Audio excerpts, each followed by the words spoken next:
Calafate is a place like no other on this planet.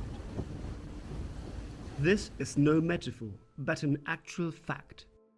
This quiet town by the shores of Lake Argentino is the gateway to Los Glaciares National Park, Argentina's most celebrated natural reserve and home to the Patagonian icefield, which we share with Chile.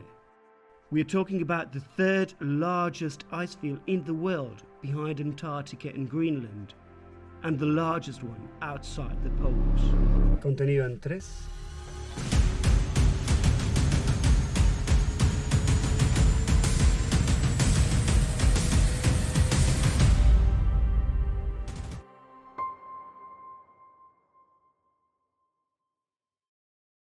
Good morning, everyone. It's a very, very special day because we are going to what is probably one of the most famous and iconic places in Argentina.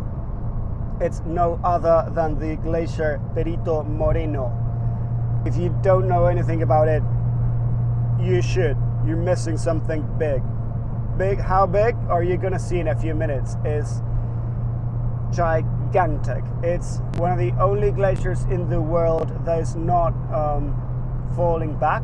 It's actually keeping the same size. It has kept the same size since ever, basically, and it's just humongously big. I've never been there, to be honest, and people say that there is no picture, no video, no anything that can really show you how big and how majestic it is. Our ride to the glacier started early in the morning. It takes about an hour and a half to get there. First through the steppe bordering the lake, and then into the mountains until we arrive to the park's entrance. The fee is now $30, but if you go into the park for 2 days, you have a 50% discount on the second day. We continued until we arrived to the lookout where we got the first glimpse of the glacier.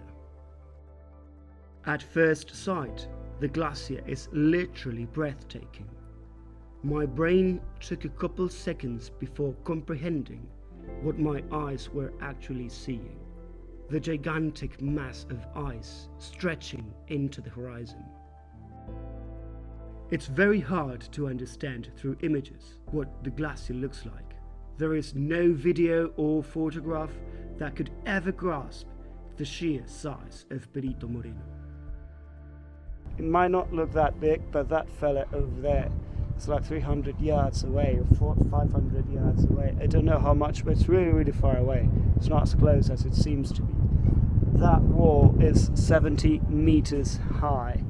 70 meters is, well, do the math, like 200 foot tall. That's the iceberg canal behind me, because the ice pieces fall into the lake and then they flow between the glacier and the land into the bigger part of the lake. That's one arm, and this is the main body, and behind me you have like all those icebergs floating in the lake, and then they drift, like that one over there at the back. They drift away and they float several months in the lake until they melt.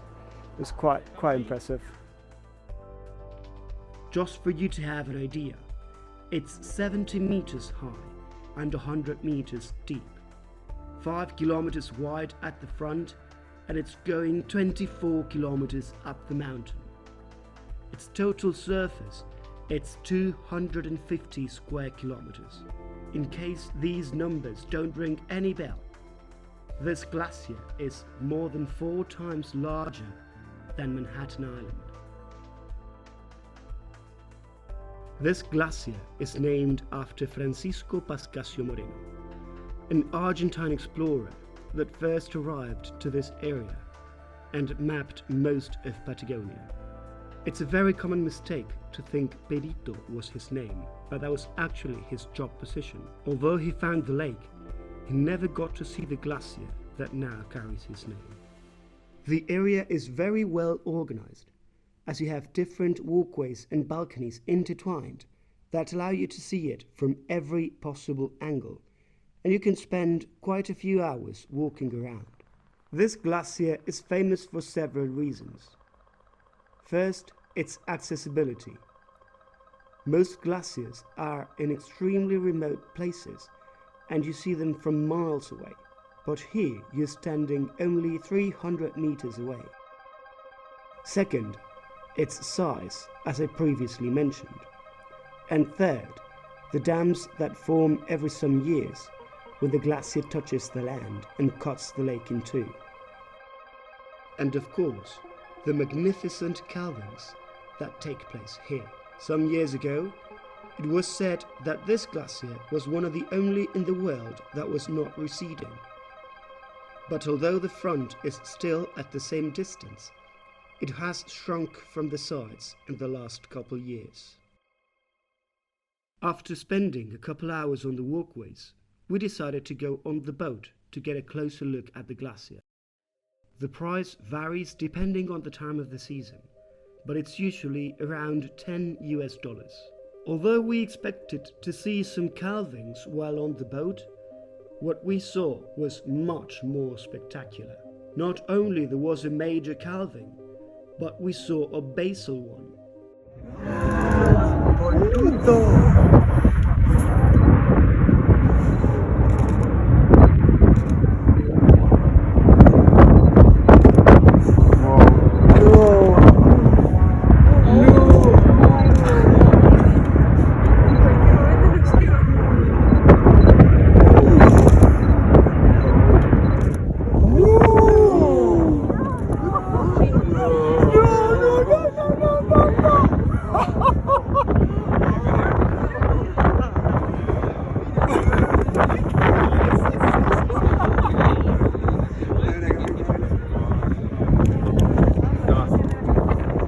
Basal calvings occur when the ice doesn't fall off the wall, but actually comes up from the base. It's jaw-dropping and very exciting, but seeing these means very bad news for the glacier.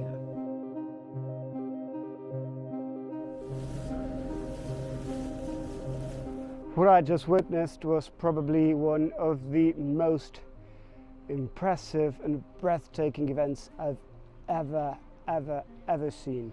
The huge mass of ice just falling off the wall is just something really hard to describe. I mean, that wall is 70 meters high, that in feet is, I don't know, maybe 300-ish feet, and you just see that crumble as if it was just a sandcastle. As I stand in front of the glacier one last time, I can't help but feel extremely small, surrounded by its sheer magnitude and timeless beauty. After visiting countless countries all around the globe, nothing has ever struck me like this ever before. My eyes are mesmerized by the last stronghold of the ice age that once covered the entire Patagonia. Standing here by this natural colossus, I'm filled with a sense of wonder and gratitude for being able to experience such a marvel firsthand. The Perito Moreno Glacier truly is a sight to behold, one that leaves an indelible mark on anyone fortunate enough to visit it. Thank you all for joining me on this great adventure. Remember, your support is very important for me, so please subscribe and like this video. Hit the bell to stay tuned with the following episodes. Thank you again for watching and see you in the next video of Inside Argentina.